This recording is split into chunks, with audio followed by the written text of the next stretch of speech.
Soy Miguel Ángel Gorostieta, soy historiador y estudié la maestría en Planeación y Políticas Metropolitanas. Es un poco complicado hablar de las viviendas que se están construyendo precisamente después de haber observado las diferentes ponencias de la mesa anterior, en las cuales pues dan cuenta de las dificultades ambientales que estamos presenciando, principalmente pues por la huella que nosotros estamos generando en este planeta. Entonces sería importante tener en mente esto que acabamos de observar para mirar lo que yo voy a presentar. Mi ponencia se titula Política y Vivienda, el Programa Nacional de Subsidios durante el sexenio de Peña Nieto.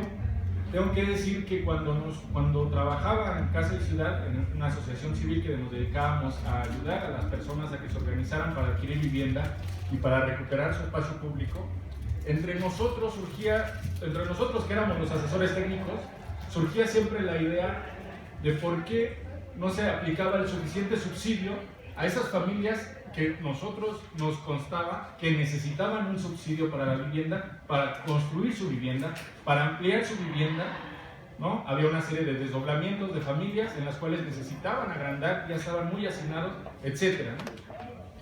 Y esta pregunta nos la hacíamos, entonces, ¿a dónde se va el subsidio? ¿A dónde se va el recurso que el gobierno federal opera hacia la vivienda a través de un subsidio que en teoría todos nosotros tenemos este subsidio es parte, digamos, de una forma de materializar el derecho humano a la vivienda adecuada con la cual el gobierno está comprometido. En este sentido, todos nosotros tenemos derecho a aproximadamente, recuerdo que estaba entre 130,000 y 150,000 pesos en aquel momento, que el gobierno nos tendría que dar para garantizar nuestro derecho a la vivienda. En este sentido, el subsidio federal que se operaba a partir de uno de los programas más importantes del sexenio pasado, de prácticamente 3 sexenios, que es el programa de acceso al financiamiento para soluciones habitacionales, operaba este subsidio. Entonces nosotros como asesores técnicos que operábamos ese subsidio en una modalidad que se conocía como autoproducción, nos preguntábamos ¿a dónde se va el subsidio? Y no era para nosotros un misterio que se iba a Infonavit y que se iba a la vivienda nueva. Entonces digamos que la respuesta ya la teníamos de antemano, pero esa pregunta y esa respuesta me llevó a hacer esto, ¿no? Entonces traía yo un montón de datos y de cifras, pero creo que me gustaría más empezar a platicarles de qué va el programa y de qué va esta política habitacional. A grandes rasgos, el recurso que se orientaba a este programa de acceso al financiamiento se distribuía a través de diferentes entidades que ejecutaban el subsidio, ¿no? Una serie de entidades que iban desde Infonavit, Fobiste, las Fuerzas Armadas, etc. Sin embargo, ahí hay una parte que se conocía como entidad, que era la Producción Social de Vivienda Asistida, que la integraban diferentes asociaciones civiles en las cuales operaban el programa a partir de un mecanismo conocido como autoproducción, es decir, que las familias participaban activamente en la compra de materiales, en la decisión de cómo iba a ser su vivienda, etc., ¿no? En la supervisión de obra también, por ejemplo. Entonces eran dos perspectivas, una operada por Infonavit y la otra operada desde la Producción Social de Vivienda Asistida por parte de estas asociaciones sociales. En ese sentido, nosotros tenemos que de los subsidios aplicados por Infonavit y la Producción Social de Vivienda Asistida entre 2007 y 2018, pues básicamente vamos a ver una gran diferencia entre lo que es la aplicación de Infonavit, es decir, el porcentaje de subsidios que tenía Infonavit, que ejecutó Infonavit entre este periodo, y el porcentaje de subsidios que ejecutó la Producción Social de Vivienda. Como pueden observar, pues es una diferencia muy grande, ¿no? Tan solo en el 2016, por ejemplo, que es un poco el año cúspide también de la ejecución de subsidios, vamos a observar que el Infonavit va a operar el 80.5% del total de subsidios que se ejecutaron en ese ejercicio.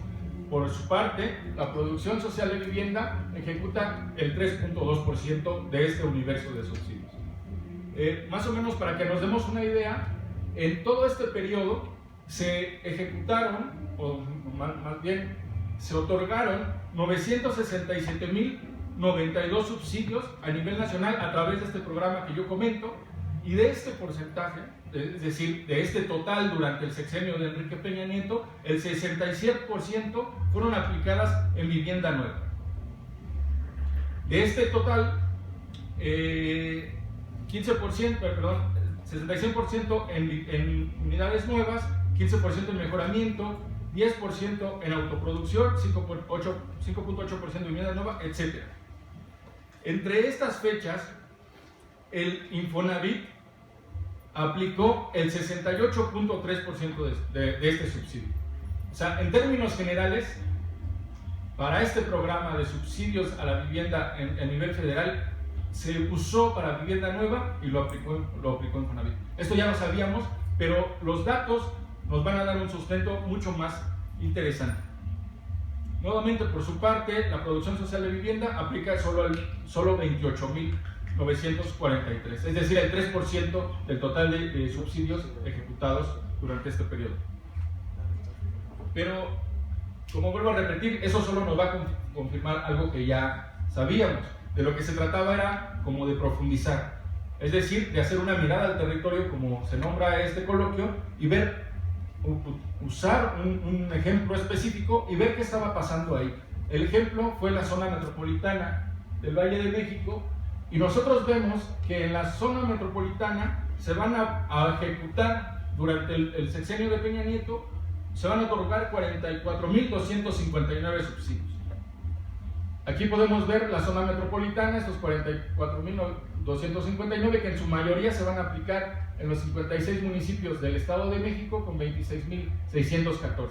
Sin embargo, lo que llama nuevamente la atención pues es el Infonavit, donde se va a aplicar la mayor parte de los subsidios.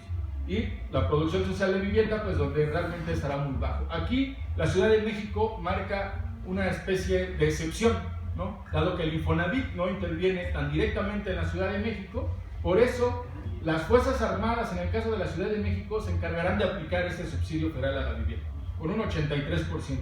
Sin embargo, también llama la atención que el 11.6% la Ciudad de México haya aplicado el programa de estos subsidios federales.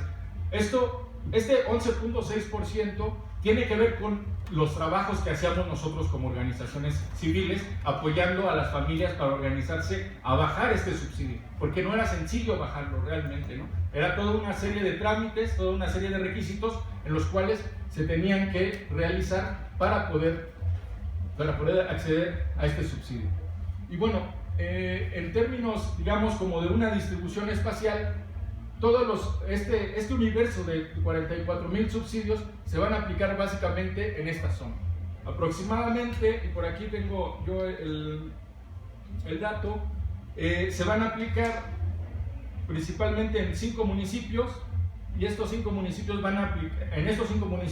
se aplicará el 71% del subsidio. Los municipios, yo creo que ya ustedes se los imaginan, que son básicamente Huehuetoca, Nextlalpan, Zumpango, Tecámac y Tizayuca.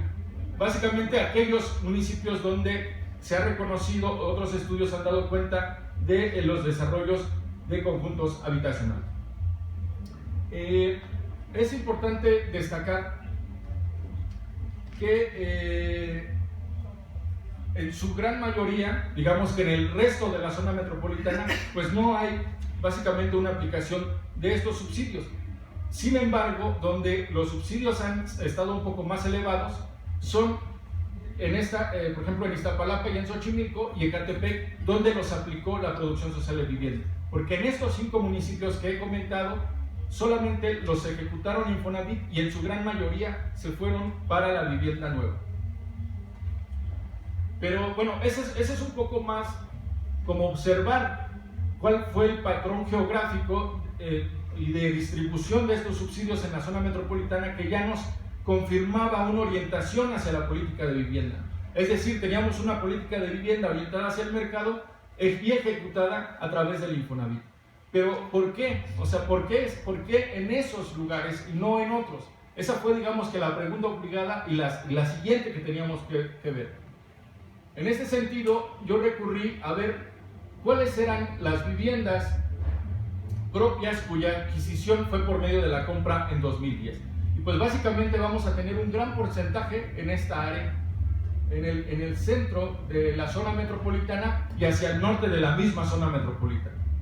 Es decir, teníamos un patrón de distribución también de compra de vivienda hacia estos lugares donde se estaba aplicando el subsidio, o donde se había venido aplicando el subsidio, o donde se estaba aplicando y donde se siguió aplicando en el sexenio de Peña Nieto.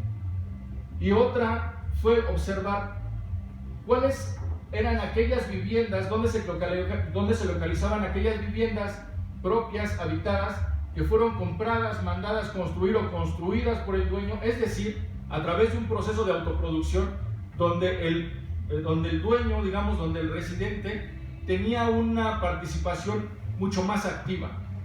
Y no solo eso, sino que había utilizado sus recursos propios, es decir, no existía ningún tipo de financiamiento y no existía ningún tipo de subsidio. Y estamos hablando que son pues, prácticamente hacia la periferia de la zona metropolitana, donde se está realizando una autoproducción de la vivienda a través de sus propios recursos. Es decir, están pues básicamente financiándose su propia vivienda sin recibir ningún subsidio por parte del gobierno y evidentemente sin recibir por lo menos este pequeño detalle en el cual el gobierno materializa su idea de lo que es el derecho a la vivienda adecuada. Entonces, si comparamos ambos mapas, pues vamos a ver un poco el patrón, ¿no? Es decir, que la vivienda comprada se está dando hacia el centro de la zona metropolitana, hacia el centro norte, y la vivienda mandada a construir y autoconstruida con recursos propios se está yendo hacia la periferia. Y si observamos el mapa anterior, pues vamos a ver específicamente que la zona que nosotros estamos observando de estos 5 municipios que se están llevando o que se llevaron el 71% del subsidio para la vivienda en el sexenio de Peña Nieto, pues están justamente enclavados en esta zona donde principalmente la vivienda se ha adquirido a través de la compra y con subsidios, ¿no? En sentido contrario, los subsidios en el sexenio de Peña Nieto no se aplicaron justamente donde podríamos pensar, y bueno, ya haciendo el trabajo que nosotros hacíamos como asociaciones civiles, veíamos pues que efectivamente era donde más se necesitaba el subsidio. ¿Me queda? 5 minutos. Bueno, en realidad, creo que lo más interesante eran las conclusiones. Dentro de mis conclusiones, creo que trato de rescatar, para no ofrecer todos estos datos y todas estas cosas, trato de rescatar un poco lo que yo extraje, lo que yo pensé y lo que yo ofrecí a mis compañeros arquitectos y aquellos con los que ejecutábamos este programa por medio de la autoproducción a través de las asociaciones civiles. Con ellos los discutí y con ellos los presenté y realmente coincidíamos en varios puntos. El primer punto que debo rescatar es que el análisis de la ejecución de los subsidios otorgados por la CONAVI en la zona metropolitana del Valle de México confirman la tendencia nacional de una política orientada al mercado durante el sexenio de Peña Nieto a través de Infonavit. La producción social de vivienda, por su parte, la producción social de vivienda estuvo rezagada del principal programa de subsidios durante el sexenio, salvo algunas excepciones como Xochimilco, Iztapalapa y Ecatepec, justamente ahí donde estaban interviniendo estas asociaciones civiles y donde valdría la pena ver y hacer una evaluación también de la ejecución del programa tiempo después ya del sexenio. La mayor parte de los recursos se dispersaron en 5 municipios del norte de la zona metropolitana, privilegiando aquellos donde la adquisición de vivienda propia fue por medio de la compra a través del financiamiento público y privado. La nula comprensión de la vivienda como un derecho humano que implica un proceso social ha conducido a que el mercado sea la principal condicionante para orientar los subsidios y de esta forma influir en los procesos de urbanización. La experiencia de la producción social de vivienda muestra que el subsidio en su modalidad de autoproducción es importante para la construcción y consolidación de la vivienda al encontrarse en correspondencia con los principales procesos de adquisición.